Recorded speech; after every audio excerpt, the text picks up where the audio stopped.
Ladies and gents, it is Sunday night, which is it's time for the Jibber Jabber podcast, I guess, Jay Mack. Three special guests tonight. We're going to bring them on in just a second, and I will roll the trailer of a new film called A Night's War, which, by the way, for me, first time watching it, I really enjoyed it because we're going to ask the guys and girl in a second about the concept, because to me it was very similar to what I would liken back to a video game, final boss material.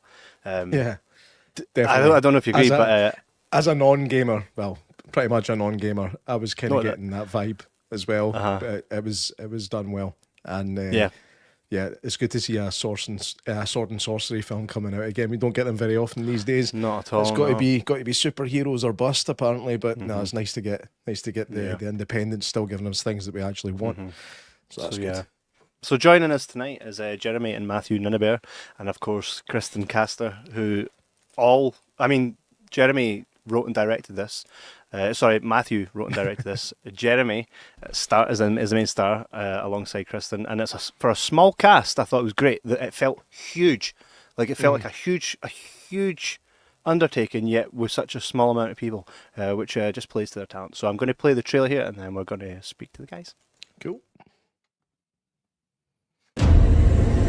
Long ago, a prophecy foretold the rise of a chosen one. A woman with fiery hair who would reshape the world.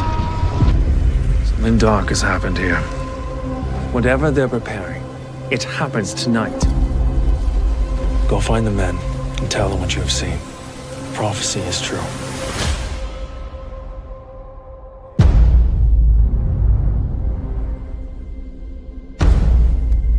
What are they doing?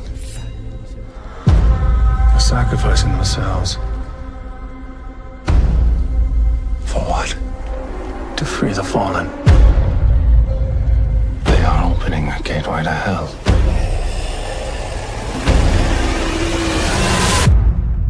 Come with me. Who are you? I am the lonely keeper of this realm. As long as there is light in this town, you will be able to die and be reborn. I have fought the witch for as long as I can remember. Each night, it captures me, peels back my skin, drinking my blood. How have you crossed through the forbidden gate?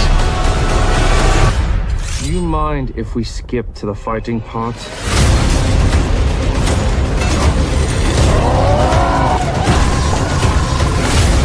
Each death has a cost, and is one step closer to us being trapped here forever. You will fight for her when others will not. You will protect her when others fail. You will be a shield while the storm rages on. That is your destiny. I take no joy in your destruction.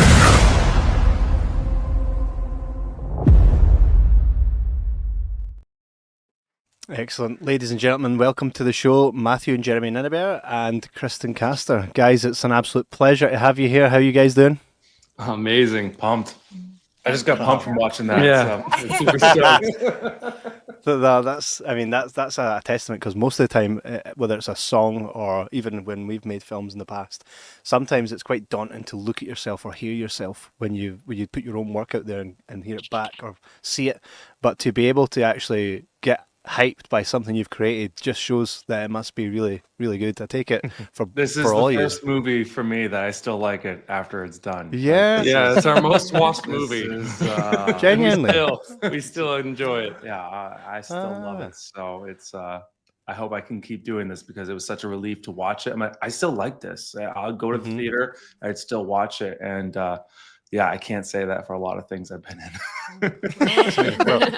At least you're being honest. At least you're being honest. What's funny is actually we've actually reviewed quite a lot of the stuff that you've done before even it's almost kind of serendipitous that you end up on the podcast eventually, because amazing. we have looked at it. So I mean, it's for us, like, that was an absolute joyride. Whenever you see something that's set, obviously not in present times, and it, you know, they've got the element of sorcery and stuff. you can always have a hit or miss. I think this really landed well because for me, I can live vicariously through the character and suspend disbelief. For yourself, so I'll direct this one, of course, to Matthew as the writer. Huge fan of the genre. Did this for you? Was this something that you've always seen yourself writing, or was this a challenge to you? Was there a reason you put this together? No, my brother and I have been wanting to make a medieval movie for such a long time, and we like. I think one of our first things that we did, like as pretending to be actors, is we just took swords and we'd fight all the time in high school in our backyard. And actually, the sword in the movie was actually one of the swords I got in high school. And so it was such a cool thing. It's like our first prop sword. Yeah, it's our first prop sword. And then the sword that I use in the movie in grade 10, someone gave it to me as a gift for my birthday. They're like, someday you're going to need this. I'm like, I don't know why. And it's a real full tank battle-ready sword. It's a battle-ready sword. And so I've been playing around with these swords for so long and just been looking at this thing. And I've had a lot of medieval movie ideas that I've kind of outlined. But this was like the first one that I was like, I think this is it. And I got really, really pumped about it. And Jeremy and I went back and forth a lot on the story and the world and just creating the Bible for it. And it was so much fun to do. And for me, the story is so big that we just had to find a small intro into it.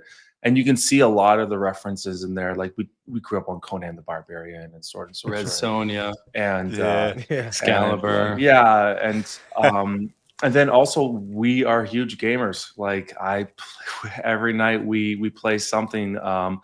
And at the time I was playing Elden Ring and I just loved that. And one of my friends who was just really big into it, he had all this armor and he would just we play together and he'd give me stuff because I didn't have time to go play these bosses. So he's like, okay, wear this sword and wear this cape. And I just started falling in love with all of these textures because in other medieval movies, I just felt like sometimes the outfits recently have just felt very plastic, and I wanted to make something that felt very lived in, that was real armor. Anyway, I'm just rambling, but it definitely felt that about this world.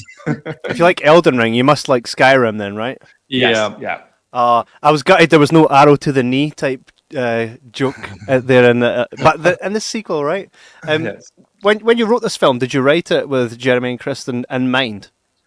Yeah, so that's typically how I write all my movies. I'm not at the luxury that I can just write something and then go find it. I'm like, okay, I have a brother. And I can manipulate and bully him into wearing armor for long periods of time. And then Kristen has become like a sister as well. So I'm like, listen, they don't really have an option to be in my movies. I'm like, this is what's happening, and you're going to do it. And I'm very lucky that way. So I kind of built the world around them, and that's how we. That's excellent. Kristen, was for yourself, are you a big fan of the genre, or did this take a bit of persuasion from the guys? I mean, I don't have as much, I guess, nostalgia to the movies that they do. However, I do love a good medieval fantasy, Game of Thrones, Lord of the Rings, and I similarly remember growing up in my basement or in the backyard playing with friends or just by myself with a big long painting pole that my dad had, and just pretending I'm sword fighting. And so when the idea, or when I read the script the first time, I was like, yeah, you don't have to ask me twice. I'm in. No, that's excellent. By the way, our comments section's blown up. Apologies, I'm going to quickly jump to there so that what happens a lot of times when we're chatting, sometimes I'll go, I'll not bring the comments up now, and then when I bring them up later, they're not relevant to what we've been talking about, so they seem quite left seen. So there's a ton of them here. Reign of Horror, that's another horror channel, says, hey crew, hope all is well. Janice, hey guys. Reign of Horror says, love the film, which is excellent. Hey, Reign of Horror, you should have the guys on your film, on your channel also. Matthew says, holla gents, enjoyed this one. Overall look was great, kind of reminded me of a mix of Dante's Inferno and Edge of Tomorrow. Is that a compliment? Edge of Tomorrow is one of my inspirations. Yes, I love that movie. Oh, wow. Matthew is great at finding the inspirations, eh? I mean, Edge of Tomorrow set in the past, that's just Edge of Yesterday, isn't it? That's the sequel, isn't it? Janice says, great little movie, visually kind of dark, but overall really good. Reign of Horror goes on 1 of 2, here we go. The time between Avalon, he's dove into this, right? You should have been on. One of two. The time between when Avalon and Bodhi enter the evil realms is just a few minutes, but once they're and we see Avalon, her magical talisman is much dimmer than Bodhi's. So I think he goes on to say... That was a cool little detail, by the way. Uh-huh. That was a cool detail. Obviously, the more lives they lose, the dimmer the talisman gets. Yeah, that's... What I noticed, actually, watching the screener on Vimeo, I put the subtitles on for a short time, and those are really funny. It's the auto-generated subtitles, and they kept talking about the power of the towel instead of talisman. Right, by the way, there's a film in itself. the power of the towel. That's funny. That's funny. Yeah. So to answer this question, Avalon has been there. So again, time goes very different in this realm. And Avalon's been there, even though she was just there for seconds, she's actually lived through this over and over again. And her talisman is darker based off how many times she's died.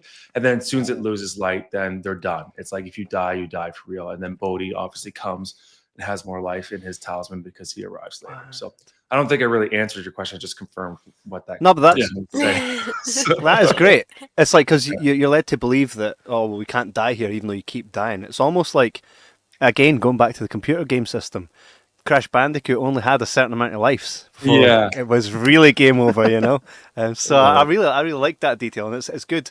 One thing as well, the witches. I felt like the witches were the true hard to get past, because once they conquered the witches, I think the characters are. I mean, like, well, we've done the hard part now. It seemed that they just kept doing everybody else in, but the witches seemed like the true.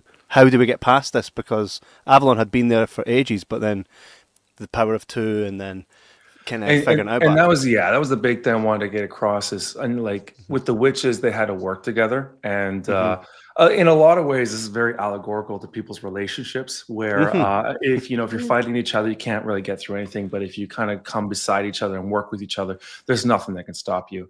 And that's what I really want to get across with Avalon and Bodhi when they're battling the witches. And I love the witches. The witches were some of my favorite characters. It was one of the last really good film too. It was the last. Yeah, we got rained out, I think 4 times, and then it just turned into a swamp back there. Like, we were bringing straw in, people were just sinking down to their knees, and it's very hard to walk. And it felt like a pigsty. Yeah, there's just straw. We're taking straw from the neighbor's house and throwing it on the ground to try to soak up the water. So, and again, the witches can't really see, and I'm like asking them, like, we'd put boards down so they could walk, so they could like look like elegant. They're floating almost, right? If they step off the board, they just go straight down. They're like, I'm stuck, and it's just like, it was really difficult stuff to film. But no, the witches, they just came together so well. I'm very happy with them. Yeah, so. I wouldn't be opposed to seeing more of where they came from and what they're, because that's another thing as well, and this probably for all of you, like, I believe there's, and like a true video games as well, there's so much there that, like, you've set it in a world that a lot's already happened that we as the viewer hasn't seen, so there's still more pockets of, and that was the hardest part of writing this was actually Chad helped me from Black Fawn. He's like, Matt, you can't keep putting this stuff in because it's just going to be like, explain where the witches come from, and this is what happened here. And I'm just like, okay, there was so much lore that we had to just cut from the movie because it's just like, all right, we're just spoon feeding this whole world. But that's the stuff I loved, and I'm like, no, these things have meaning. It's not just random. And so I really hope I can keep playing around. Like, the witches, they're not done. Those girls are there's just so much history in each one, and I think for me is I get so caught up in creating those worlds, and then when I can't put it all into the movie, just like, I'm like, please let me keep going. So because the fear is we may never get to tell the rest of the story, and it's such a big story. This was our small window into it that we were just like, okay, hopefully we can walk through that. Hopefully to go a little further. An orphan child or something like that. You guys all have heard of a game called D&D, right? Yes. Because I kind of felt like, again, there was a lot there. Like, you could have done A Night's War truly just on the witches, I think. Or any film, like where we actually thought about rewriting the story and just doing the witches the entire time. We did process that, because it was originally bigger, and we thought maybe after we started filming the witches, we're like, well, maybe we should just do the witches, but we just thought, there's just so much. we wanted to get further into the story. So we didn't want it just to end with the witches. We wanted to get into more why they were there. Yeah. You know, there are as huge horror fans, right? To do something truly original in horror or in film is so difficult now, right?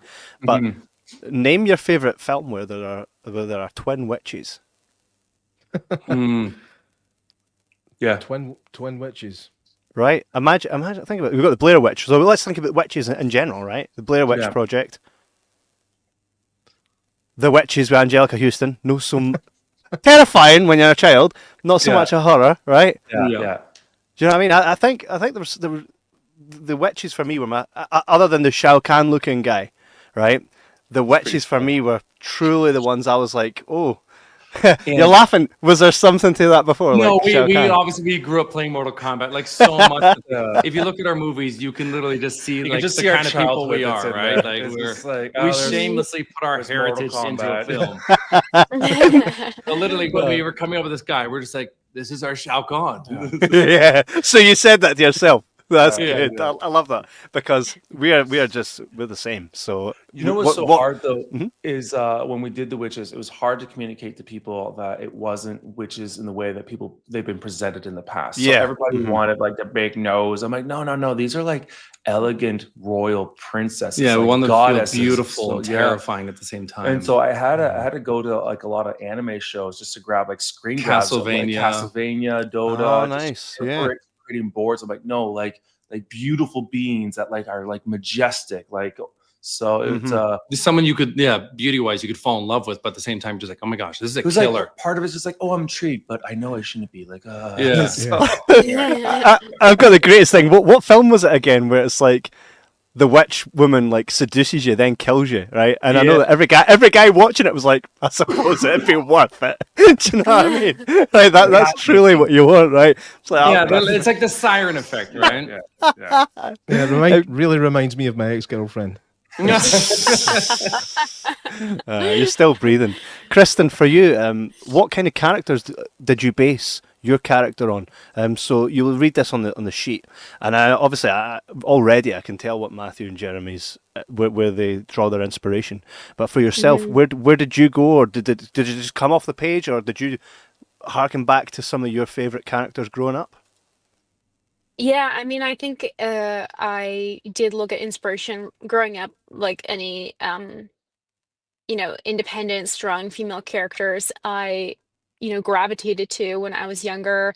But I think I was kind of thinking about Charlize Theron in like Mad Max. Yeah, do you know? I can see that. In the character, 100%. Okay, well that's good. I hope. And a little bit of like Linda Hamilton from the Terminator. So yeah, those kind of where I drew my inspiration. Terminator 1 or 2? 2. She's more badass than 2. 2. Pick number 2, my lord. What's that? You don't get that, J Mac. Did you not get that? No. Did you? Oh, guys, fella, man. No, I missed. Actually, he goes, pick number 3, my lord. 3, my lord. Puts up the wrong finger count. Yeah. Lord Farquaad, his minion. Yeah, Shrek 5's coming out. Let's go. I know, right? And by the way, my kids have come to me several times and been like, I am not watching that. What have they done? Like, because have you seen the animation style of them now? I've seen a lot of people ripping on it, so it's I'm kind of sad. Looks like it's cheaper, but anyway. So. Well, hey, it's Shrek 5, isn't it? Anything with a 5 after it. Unless they did that with Ice Age. Ice Age fell off huge too. They did something. They didn't have any of the original cast. Land Before Time, Fast and Furious. No, it happens. What sequel series has been great all the way through? Harry Potter. There you go. Yeah. Oh, that's you, Kristen. That's your world. Harry Potter. Yeah. These guys always they make fun of me because I like Harry Potter. We choose Lord of the Rings over Harry Potter. Yeah, I literally have. I would say Harry Potter's just missing the sword aspect in the medieval sci-fi fantasy world. They have wands, I suppose. Yeah. It's just hard with a couple of teenager kids running around with wands all day. I'm just like, someone's got to have a sword here. What do you think's more fun to shoot? Swords or sticks? I suppose with the wands, there's a lot of CGI. Right. We're big Harry Potter fans in my house. We have like. Oh, no the kidding. snitch. Love it. That's so fun. Oh man, Sorry, I'm such a man, such a man child. I'm sitting here with my wee Lord of the Rings ring. No, that's awesome. That is pretty cool, That's right? so fun. Yeah. Oh, I love that. Anything. Can't with help Lord of it. the Rings. I've got William Wallace's sword, but Yes. The Claymore, big. Claymore. Yeah, we were watching a that Claymore. when we were way too young. We love Braveheart. Mhm. It's all the hangers, eh? We've got more questions here. Reign of Horrors. Of the three evil lords Bodhi and Avalon had to take on, the two witches at the beginning were my favourite. This was before we even mentioned it. The two actresses absolutely killed it. Their makeup, how they played the roles, everything. I think he goes on to say the story twist for the gatekeeper, played by Shane Nicely, definitely surprised me. Didn't see it coming. By the way, Nice. well done on that. Well done on that, because Oh, God. you know, in a lot of films you can go, "Oh, I saw that coming." Absolutely not. You know, you guys Oh, absolutely that's hit it the nice. park. That's great. We It was- were so intimidated by the witches. That's why we waited to the very end to film them, because we knew they were so important. And we wanted to make sure we took the time and had the set ready for it. And then Shane, we didn't get him almost right till the end too. Like a week before we finished, we found Shane, and we originally were going a different direction. We had an actor, and we did his makeup. He had like a Quan Chi vibe to him. Yeah. He was very cool. It's very cool. And then, But the makeup just wasn't landing. it's And he was so important. And we're just like, oh, this is like, it was kind of feeling like Masters of the Universe with a Skeletor. And we're just like, oh, this is just like, Not a bad thing, by the way. yeah. Well, it just, I love that. it was falling apart. It wasn't, the mouth was too floppy. And I'm like, oh, we're going to get made fun of. it definitely. And then we had scheduling issues, and then Shane came in, and he's like, I don't need any makeup, and I just let me be me. And I was just like, and he killed it. He did so. It was good. such a godsend. He did. He was a friend of a friend, and like he had been in our just outside of our mutual circle. Like for some reason, we just kept bumping into this guy. And so now that we found him, we're just like, oh, thank God! Like we've been looking for you, bud. He has such an epic voice. He sounds like Kratos. Like he just does such a God of War. The voice like, was excellent. He's got this epic voice. So he was just such without a great putting addition. it on. Like it just comes now. Like that's his voice. It's just like, ooh. Anyway, he's so good. Here's Shao Kahn here. Yeah. Again, there was a lot of darkness in this. It's like where- a Minotauro Shao Kahn. Mm-hmm. Yeah, absolutely. And as well, by the way, how great were the effects? Like, Thank you. see the part where Kristen's up like this in the eyes, I was like, holy shit, well done. Like, so, I mean, is it hard to source someone, or is it just through the projects you've done before?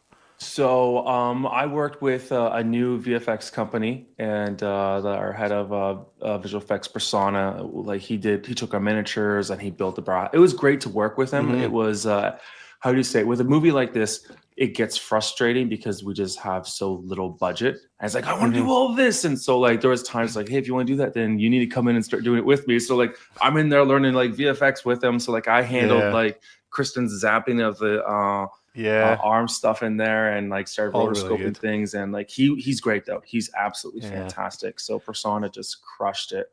And I really wanted to, originally we were talking about doing the castles just VFX, like all VFX. I'm like, no, we're building miniatures. And so a big rule that we had is like, how can we make this feel like how movies were made with like when Lord of the Rings happened versus The Hobbit, and trying to make something that Blending practical with the VFX. yeah, just how much can we always have something real in shot? And that's kind of how we approach the VFX.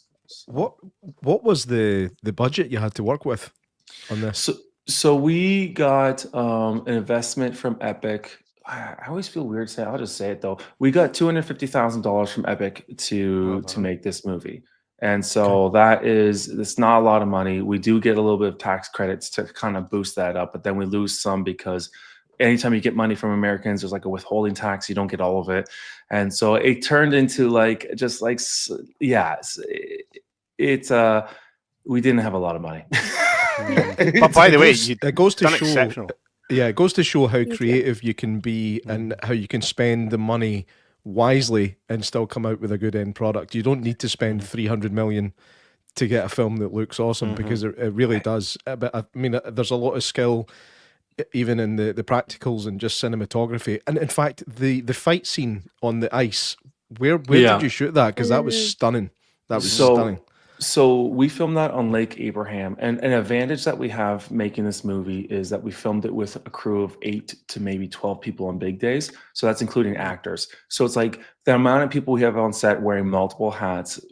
My approach to it is like going back to high school, you get your friends together on weekends, you go make a movie with people that you love and making something that you do love. And so we traveled with the group out to Lake Abraham. We had never been there before. My friend showed me pictures like, you need to go to this place. And we arrived with Krista and Jeremy, myself, camera operator, audio operator, and Darcy to on wardrobe, and then my wife just to kind of like do shuttles and organize and keep it. That was it. And so that was the coolest scene that we've ever done, because you can't fake those mountains. Like we got out there, we went at a time of year that nobody goes because it's so cold. So I'm like, great, we don't have to like paint anybody else. But it sounds great at first. It sounds smart. I was thinking, let's go. It'll be a little colder, but nobody's there, so that works. And then like we're getting like Kristen at one point closed her eyes, and then I just saw her eye just freeze instantly, and she's like, I can't open my eye. Yeah, I'm like, snow, ice. Stop being a baby and just act. Because of the mountains there, the open lake, like it was minus 24 degrees Celsius, and then with the wind chill on the mainland, it was somewhere around like in the minus 30s Celsius. But as soon as you step 10 feet onto this lake, you got the two mountains there, and it creates a vortex, and it upped the winds to over 70 kilometers an hour. Oh, no. So then with the ice, it was so slippery. If there wasn't any snow there, the wind, it would start moving you. We all had ice spikes on our shoes, and our audio operator, I don't know why to this day, we're like, what were you thinking? He's like, to stop the wind, I'm going to put bags over my boots. And I'm like, you put the bag inside. He's like, no, on the outside so the wind doesn't come in. So we start filming the scene, and because he has no tread now, because he's wearing like plastic bags over his boots. He just gets blown, and he's getting blown down the lake. And I'm just sitting there. We're losing takes because the boom operator's all of a sudden on his ass, and he's just sailing. And I'm like, what are you doing? And he's like, no, this is work. So then he starts like leaning onto the camera operator. He's like, you hold me. I'm just like, oh my gosh. Anyway, we got it. Oh, wow. So funny. Yes, it's funny. You look at this movie. It's such an interesting thing to look back at it, because some of those days were the worst days of our lives, and it was just so miserable. But yet you got through the end of the day, and you're just like, wow. It 10 minutes in, you didn't know if you're going to make it. You're just like, we're freezing. I'm Kristen didn't give up yet, so I was like, well, I can't quit. And we're wearing like metal armor, and you can just feel the cold coming through your outfit. You're just like, this is it's unbearable. It got. Are we glitching right it's now? slow. Yeah, it's slowing down a bit. Yeah, a little bit. Oh. The audio's fine. It'll fix itself. Don't worry. Kristen, what was the experience like for you on that lake? Like, tell us your side of it. Yeah, I think every morning we woke up, I think at like 4 a.m. and we would start getting our armor on and getting like prepared to go out on location. And I just remember telling myself like every morning, like just trying so hard to just pump myself up somehow, like some way, just knowing how miserable it was going to be. But similarly to what Jeremy and Matt just said, like we had such a small crew with us, and nobody, like we were all out there together, we're all facing these elements together, and I think we all just wanted to be strong for each other and like not throw in the towel. So it was kind of like, you're doing it for yourself and for the movie, but you're also doing it for each other and for these people who you've become like family with. And like to be filming in such a beautiful location, like it doesn't get any better than that. And be able to share these experiences with these people, doing the things that I love to do. I'm just like, this is a privilege at the end of the day. And as miserable as it was, and at times where I was like, I don't know if I can get through this, and Matt yelling at me to make my nose stop running. It's like, I would do it again in a heartbeat. Yeah. Say, listen, I didn't make my nose start running. I can't stop it. Yeah, exactly. Exactly. He's like, Kristen, can you just like do something about that? I'm like, what do you want me to do, Matt? When was when you funny. compare this, when you compare this to other experiences, do you find that the films that are closest to people's hearts, you tend to go further out afield? Like, so if you were on, say, if you were filming the new Indiana Jones, it might be very unlikely that they may ask you to stand on a freezing cold river. Do you find that people that, like of course, Matt and Jeremy, that have put their heart and soul into this, will maybe take that extra leap in order to get the results? Yeah, for sure. Yeah. I think, one thing that they didn't mention, because they're such, modest guys, but they are they're so talented in so many ways. And, they were every weekend after we finished a segment of filming, they would be up early the next morning or after work or, in between being dads, building a new set, tearing things down, painting, and like they're just such, but they have so many talents, and we wouldn't have been able to do it without them. So yeah, Oh, that's huge incredible. credit for them. Yeah, I think they're having webcam issues. I don't know if they can still hear us though. Uh-oh. But we'll give it. Don't worry, we'll give them a couple Yeah. minutes Okay. to fix themselves. This is where you can tell us all the real juicy stuff Yeah, when they're yeah. not Now here. that they're not here, I can't. Forget everything I just said. Did you enjoy the combat stuff? Is that something you've done before?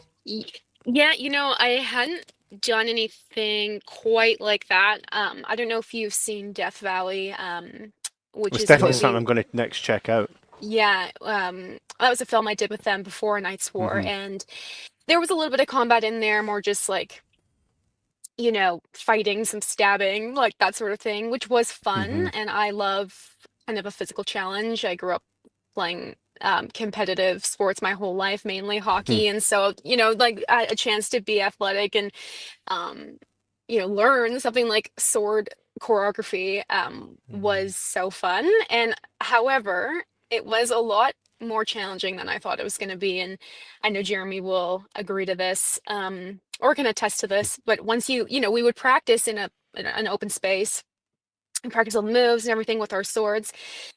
And then as soon as you put the armor on, you realize how much more difficult it was, because the armor, like, you Restricted. have limited mobility, limited range of motion. It's so heavy. I think Jeremy's armor altogether weighed about like 100 pounds, and mine maybe around 40 or 50. So like adding that on and then doing all the sword choreography was definitely a challenge. And I just remember the end of the days that we did the fight scenes, we filmed it. My arm, like my right arm, my dominant arm that I was holding the sword with, was just like I couldn't do it anymore. I was just like, I can't. This is it. Just dead. But yeah. Well, you Was made there it any- look so effort. Was there any little accidents when doing any of the fight scenes?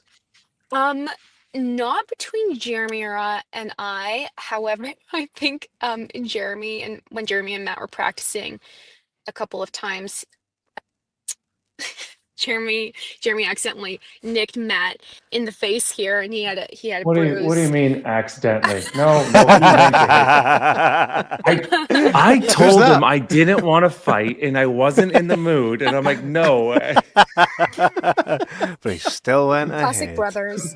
Hey, by the way, kudos, because most brothers fight rather than like make movies together, and it's great that True. Matthew wrote a great part, and he wrote it for his brother. Most folk would be like, nah, you can be the guy that's carrying my shovel, you know what I mean? But he wrote a really interesting part and gave it to his brother. So I think that as a brother who would probably be as selfless, I think that's a good brother. You point. just wonder what kind of blackmail he has on me. It's all coming out now.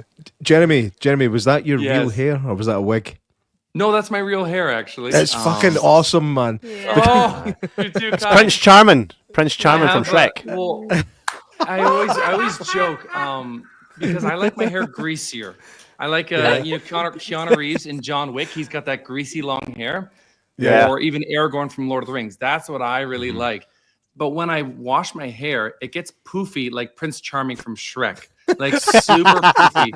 And then I just look like a guy, like a knight who's just sitting around putting a lip chap on all day.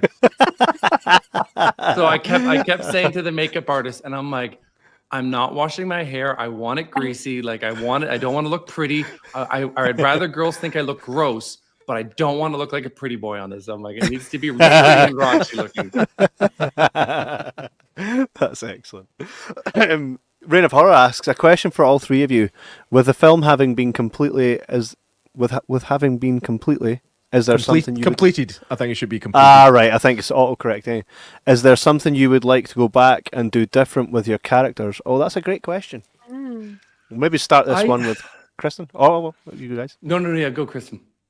No worries. It gives you time to think about it a wee bit more. Kristen's now under the bus, Luke. Yeah. That's a good question. I think just like perhaps. Oh, I don't know. I think maybe. Maybe just getting into a little bit more of her, like, backstory and just kind of getting a few more layers in there. I think, yeah. Yeah. hmm So you watched that then and was like, I don't feel like that you can see the layers. Is that I what think you're? I mean, I think there's always room for improvement, right? But I don't think I necessarily did a bad job, and I think there was, I had that in her. But I think I could have maybe gotten to it a little bit more. No, I think you did really great. And it's always interesting. Like Thank a lot of you. times we will interview an actor or an actress, and when we're chatting to them, it's like, well, this is just that character, right? But I like you as a person from speaking to you now, and your character are so completely different.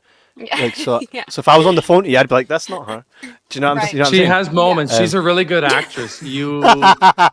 She's really putting it on right now. I remember when We didn't Kevin ask her to be in the movie. She forced us to. She's so mean. We didn't want to say no. I had Kristen's an amazing. experience. We loved having her in. She's so good. Kevin, when we made a short film, Kevin had the script, and he called me one day, and he said, J Mag, I think you'd be perfect for this part. I was like, what is it? He said, I was just a fat lazy bastard. I was like, oh, thanks, man. That's really nice of you. But Not quite how it went. That's exactly how it went. Don't even try and back out of it. But that again, just what Kevin was talking about kind of watching yourself back and going, oh, I could have done that better. There's quite a few moments in the film we made where I felt like that, but I had never done it before. It was I'd always wanted to try it. I'd always wanted to try acting, and I found out the best way you can do it is to make it yourself. But I had such good fun doing it, and yeah, I look forward to our next project, and maybe I'll be better. But you never know. But yeah, so I think for myself, I think the only thing I regret not even character-wise, it was just, I just wish we had a little bit more budget to put bigger battles in. Like we were limited by that, and we had to be very creative with our choices in the storytelling and where we could and couldn't go. Originally in the story, there was people from the witches that were chasing them, and there was other people who had tried to kill the witches, and once they heard that they had defeated the witches, all the knights and all the people who've gone to hell to try to escape now chasing Avalon Bodhi. So it was supposed to. You would have seen that after the witches, so that would have made it. Right. That would have added to the scale of the movie, right, and add more stakes to it. But because for budgetary reasons, we had to cut it. Chad out. on the phone. yeah. And we have some more money. So do you know though? that's yeah. I find it amazing though. Like, I think you truly are tested, and sometimes some of the greatest things can happen when you're restricted. You know, I think because for me, watching that, like, as much as I love big battles, I don't think it really took anything away from it. You know, I was very happy with what I saw, and for me, it was so different. It was actually so different because I've never actually watched a film, right? That's not an adaptation of a computer game. I've never watched one and truly felt, wait a minute, this is totally a video game. Do you know what I mean? It honestly had so many strong elements of, you now need to beat this bad guy because you can't get to the next part until you've beaten this bad guy. Oh, damn, I got my ass kicked again. Yeah, and you need to keep going back. Oh, damn, I got my ass kicked. You need to go back. We really wanted to lean into that shamelessly. Like, that was a big part of the story. Are you guys Hellraiser fans as well by any chance? There was a little bit of Hellraiser in there for me. You know what's crazy is I never watched Hellraiser, and people kept on saying, "Oh, there's Hellraiser in there." I'm like, "What is this whole thing?" And then I saw, I'm like, "Oh yeah, I could see that." We weren't originally allowed to watch Hellraiser for a long time, so. The Reign of Horror says the Sword of Gryffindor was in part 2, so Harry Potter did have swords. There we go. There you go. Oh, I misspoke. It's true. Also, Sword of Gryffindor kills Nagini as well in the last one. The sword's prevalent throughout the whole time. Also, with a wand, you can slit a throat. Snape didn't need a blade to cut Snape's that's throat, true. right? That's true. I'm just saying, I love the Lord of the Rings dynamic where there's swords and the wands are very prevalent together in that world. A wee bit. That being said, Harry Potter's still great, clearly. Oh, yeah. Most definitely. Jeremy and Kristen, was the armour hard to move around and making the scenes frustration to complete? I think you kind of said that a wee bit there, eh? Well, by the way, we are talking to Psycho Gorman. I mean, was he on set like, guys, is the armour hard? Yeah. That's exactly what I was saying. You guys are people? Good. Okay. Suck it up. Complaining. Yeah.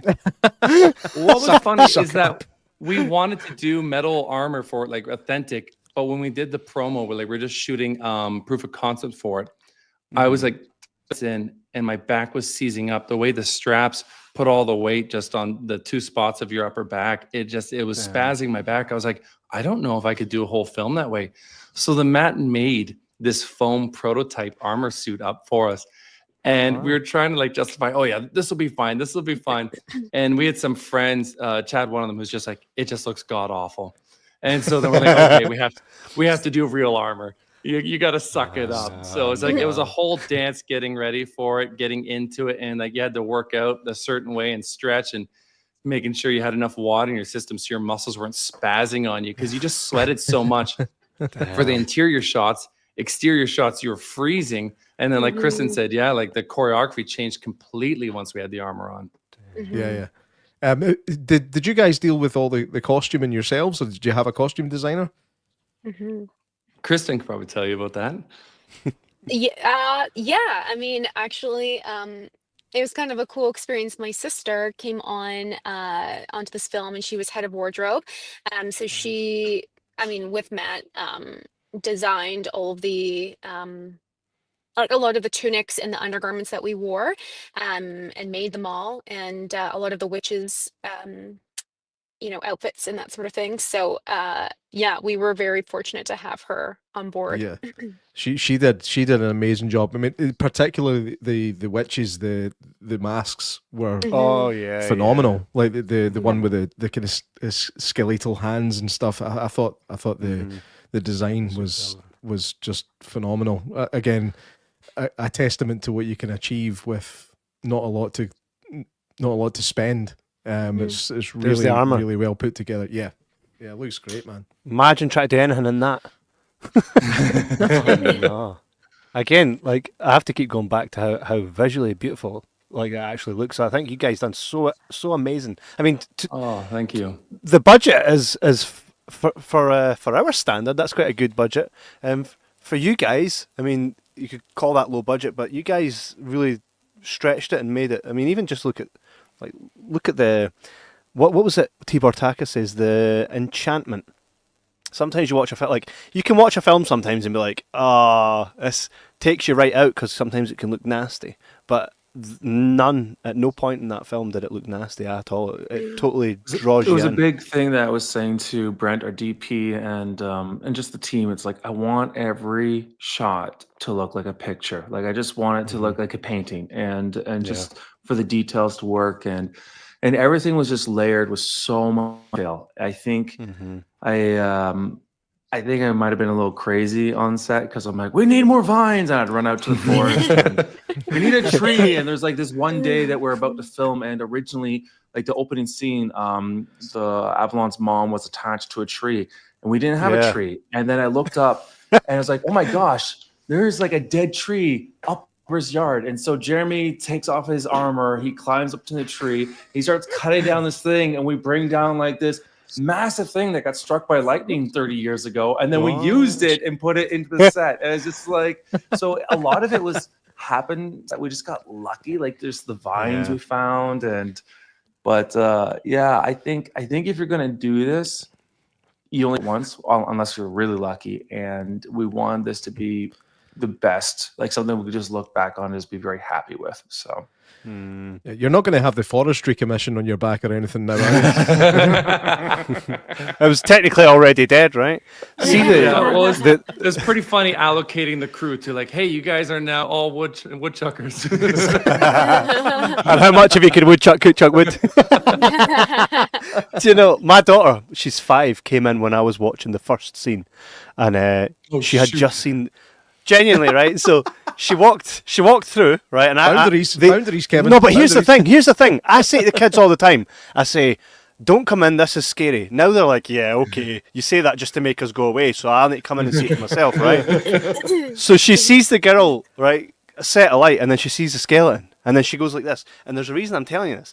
She looked at me and she went, oh, why did they do that? I says, well, we're going to find out. And she goes, and then when your character's like raging, based on that performance, my daughter, who's 5, says, is she going to get them back? That's a 5-year-old, right? So, Love that. Yeah, that's so amazing. Kevin's kids are built. They're built different. they understand psychology. Sounds a little bit like me. That's a great testament to how well written it was, how well acted it was, because 5-year-old literally was like understood it, no text, purely understood it, which is I suppose what you want, right? Because I think nowadays there's a lot of stuff in TV and film that just sometimes has you going, like, I always look at what motivates a character to do something, what motivates a character to be the certain way, and I always look at a character differently as well, even though I know who the bad guy are and the good guy, but they say that the perfect bad guy doesn't view themselves as the villain and the hero. That is my favorite part of this, because once you get into everybody's story, you would actually be like, oh, there's no villains. And that's what I just love about.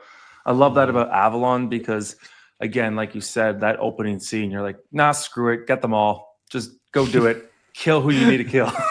And the hope was in the sequel you would actually see more of the people's stories, like people who went to that purgatory, that hell, to see their side. And even Shane's story as the keeper, we were going to heavily go into the sequel, showing and it's just like, the whole idea that no one's truly evil. They've just had different traumas, right, to shape who they are. Yeah, totally. Is there going to be any sequels? We have it written. We have two movies ready to go. One comes right as soon as they come back. Like as soon as picks up where it leaves off. Picks up where it leaves off. To gratify that, we were just like we felt like we may have left some people on their seats, so we totally have the script picking up where it, we last left it. And then we have another script that's just based in the world with different characters. I would to keep going and do one of them. I think there's a lot of interesting characters, and I think you said at the beginning, there's not a lot of dark fantasy films, and I don't know why. I love them. I think they're so much fun, and I get confused why we keep making the same story so. Jumanji was a fantasy film, right? But people it was. I love Jumanji.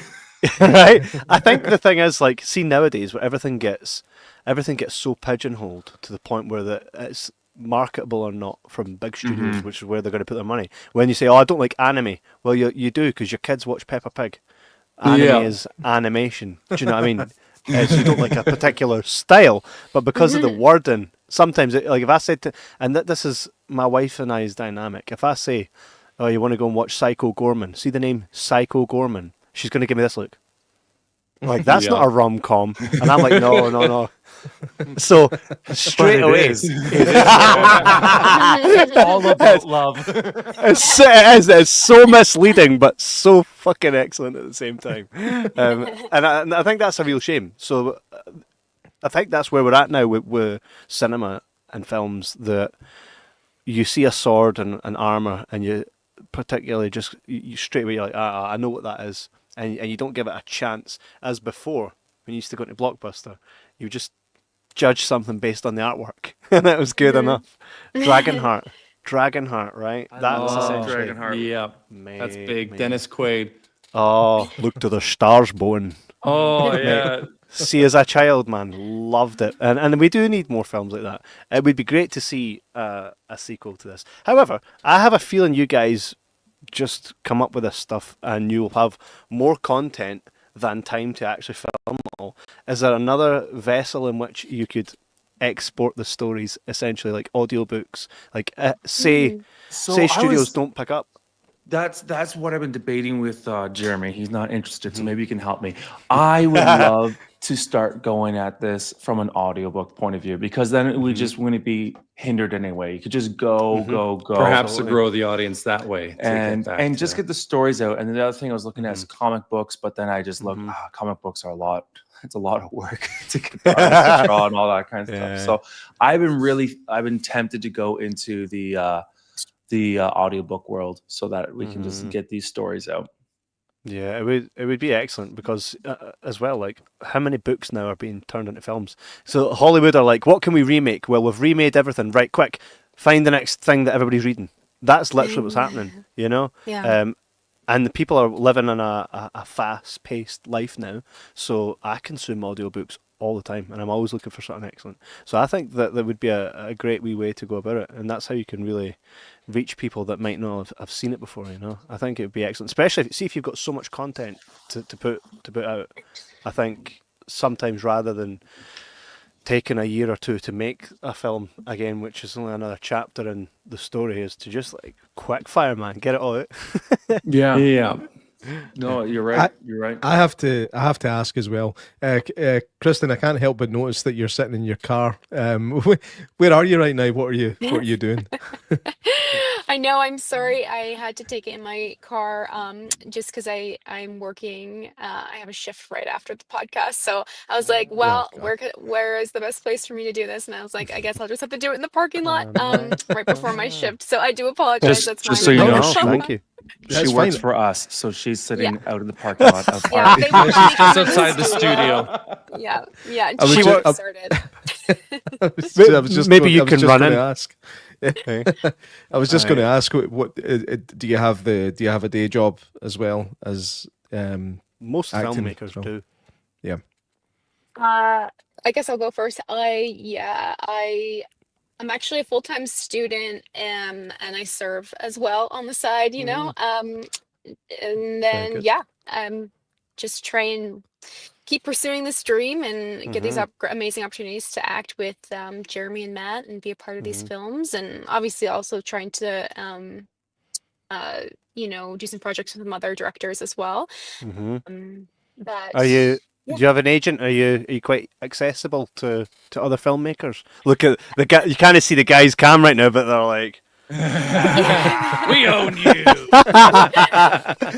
I actually don't have representation right now. I did up until about about a year ago, and when we were kind of in the thick of filming. But I am hoping to get new representation soon. yeah. Networking's like, I think, the biggest thing that we've experienced. Networking so phenomenal. You should be doing. All you guys as a team should be doing the convention circuit.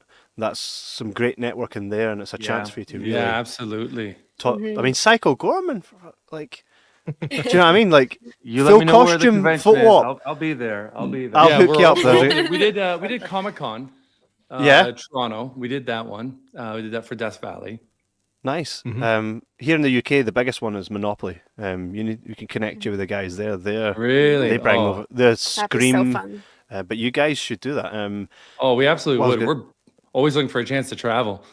Oh, 100%. These guys, you're rubbing shoulders with all the people within your same, like, this is your, what's the word I'm looking for? This is your community. You know what I mean? Yeah. I know for a fact I would be up for getting a picture with Psycho Gorman in full costume. Oh, Do go. you know what I mean? And then you say, well, when the guys come to get their picture, you say, here's this absolutely banging film called A Night's War. Talk about it, and then before you know it, more people. Absolutely. I would 100% say that.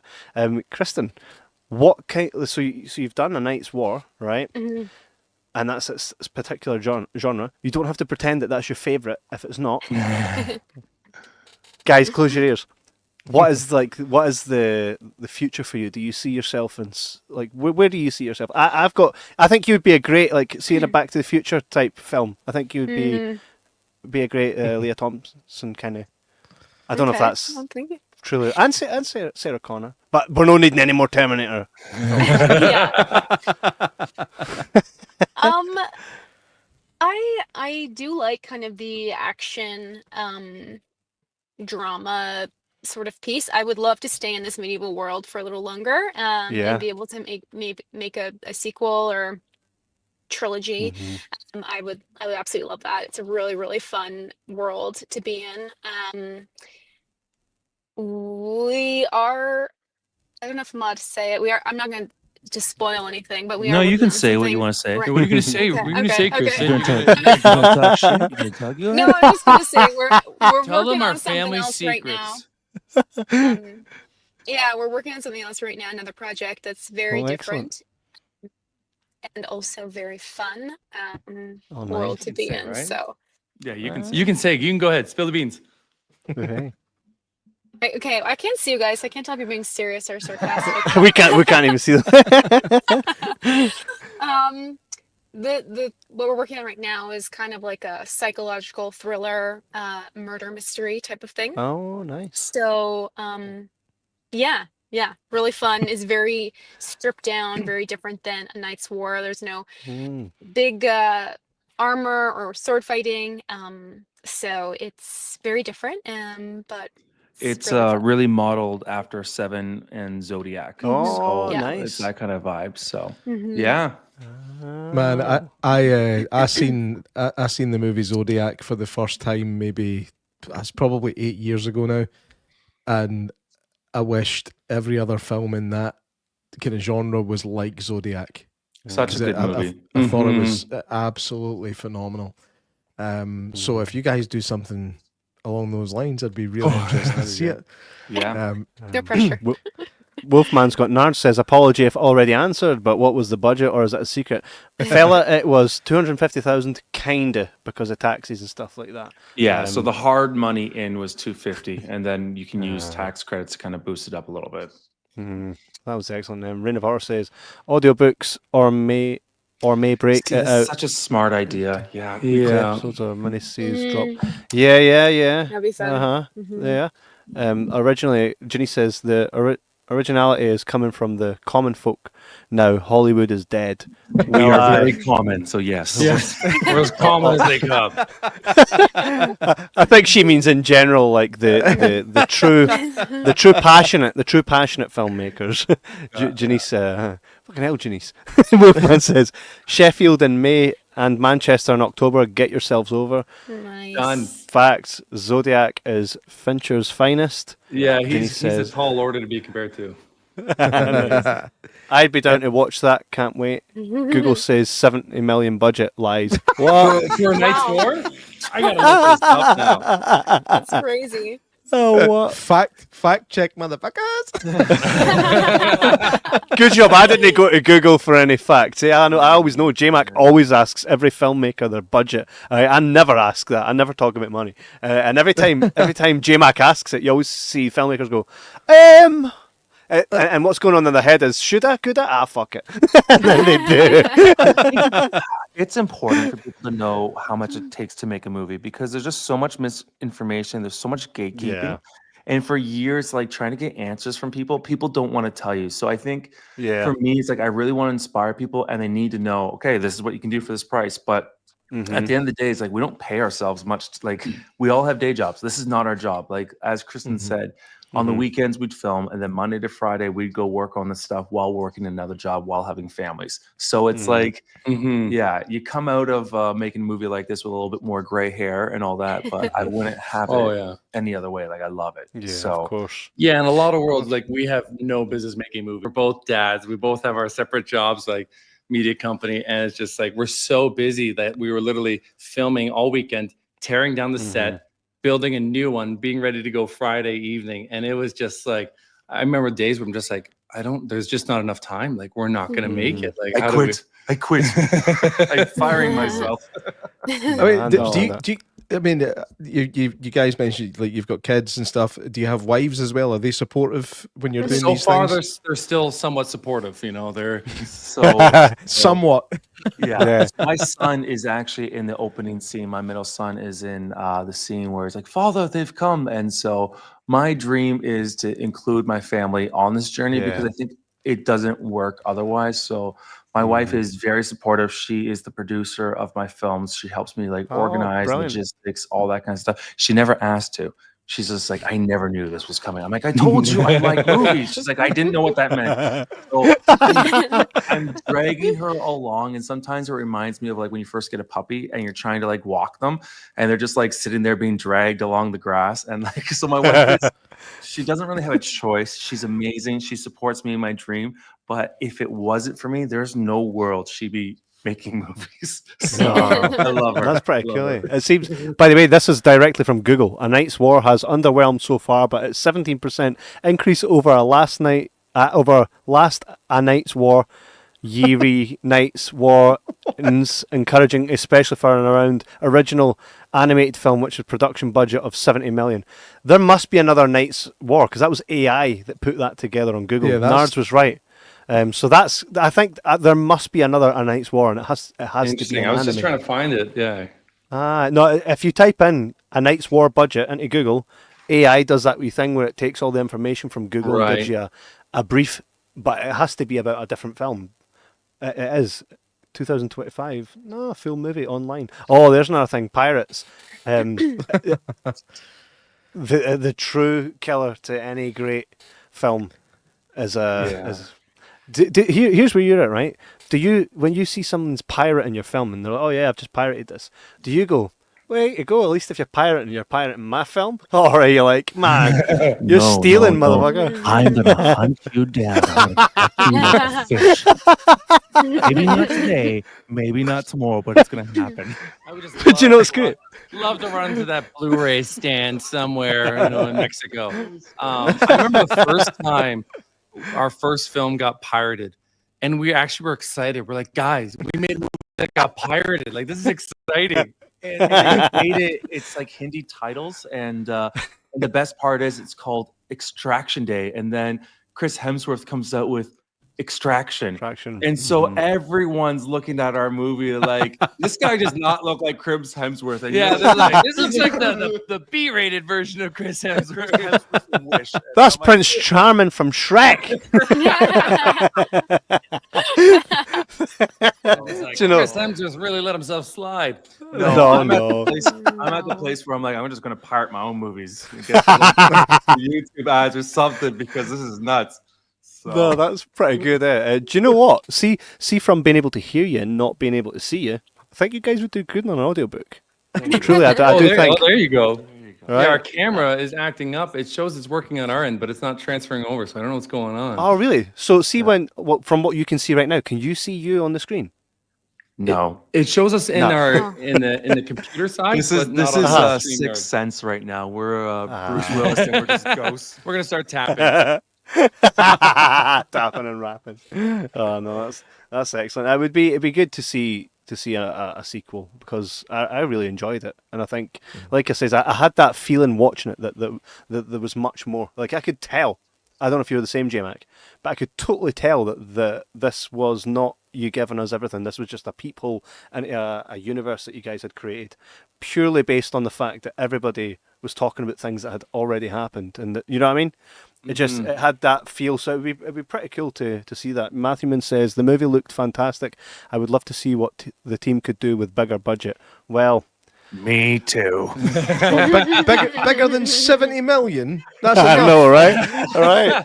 You greedy little muggles. No, I want another yacht. Oh, just start a charity, mate. That's what everybody's doing these days. No, we actually joked about getting all the cast and crew to start an OnlyFans for feet, and that way we could just pay for the next film with that. Battle-hardened feet. Well, there is a Blu-ray release coming, or it's already here. You can find us on. Yeah, in the States, the Blu-ray is it's for rent, and then the Blu-ray's coming out, and then the Blu-ray's coming out in Canada as well. So yeah. Excellent. I think here in the UK, I tried searching it on every streaming service and I was really struggling. Oh, really? To ask everybody else, where you guys that have tuned in tonight that have seen it, where did you see it? It would be class to know. They pirated it. They pirated it. 100%. Yeah, watch them go fucking quiet now. Yeah. I know. And no more comments, folks. No. It'd be cool to see. Respect. If you can pirate it, respect. I know. Be cool to see a movie set in the modern day with the whole amulet thing happening. Cracking concept. Has that been done? Where a medieval. The closest thing to that was with Vin Diesel when yes, he's Season of the Witch. The Last Witch Hunter. Get it right. Get it right. So it was. I wasn't season of the Witch. And by the way, I got one. I got one. Yes. See, that film was actually based off of Vin Diesel's D&D campaign. That was his character. Isn't that plays. so cool? Really? Isn't that I didn't crazy, know eh? that about it.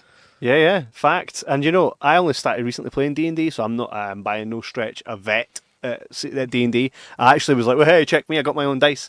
I still have to ask, what does that mean? What do I do? But sitting around like with grown men eating Doritos and drinking Monster, and just like fighting invisible dragons. There's something quite pure and beautiful. Oh, my dream would be to be invited by Joe Manganiello to one of his D&Ds. Ah, man, his stuff.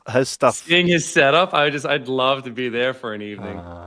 Matthew Lillard does it too. You know, Stu from Scream. In fact, Shaggy from Scooby Doo.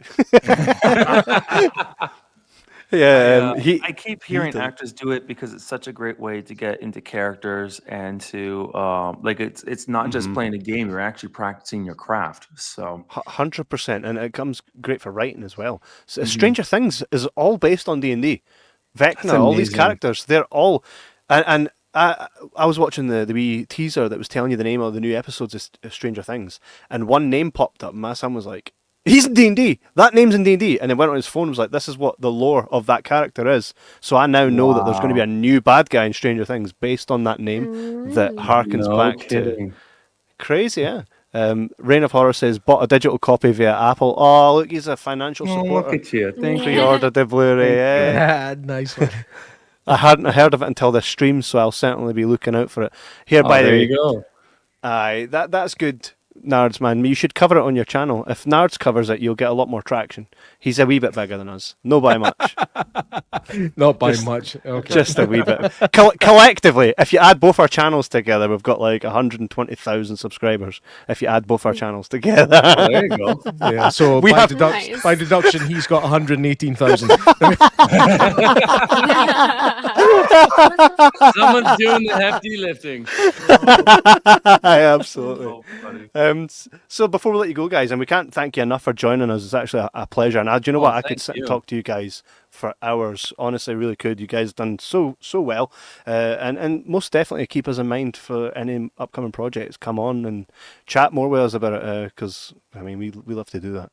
I'll have to bring you on come back for Hyena. There you go. Oh, 100%. And by the way, if you're ever passing by Scotland, we have a film production crew. That would be great for us to get together. And I want to walk on some. I want my eyes to be completely sewn shut by ice. So if you ever, no kidding. If you ever come to the UK, I want to play legit. We'll take you up on that. Yeah, I want to play a character. I want to play a character that's not a fat, lazy bastard. I was thinking of Well, you didn't get it, J Mac, did you? I never heard him. Sorry. No, he says I was thinking of Rich King, who are always portrayed like if you go back and watch Game of Thrones, like watch the Rich Kings, they're fat and lazy bastards.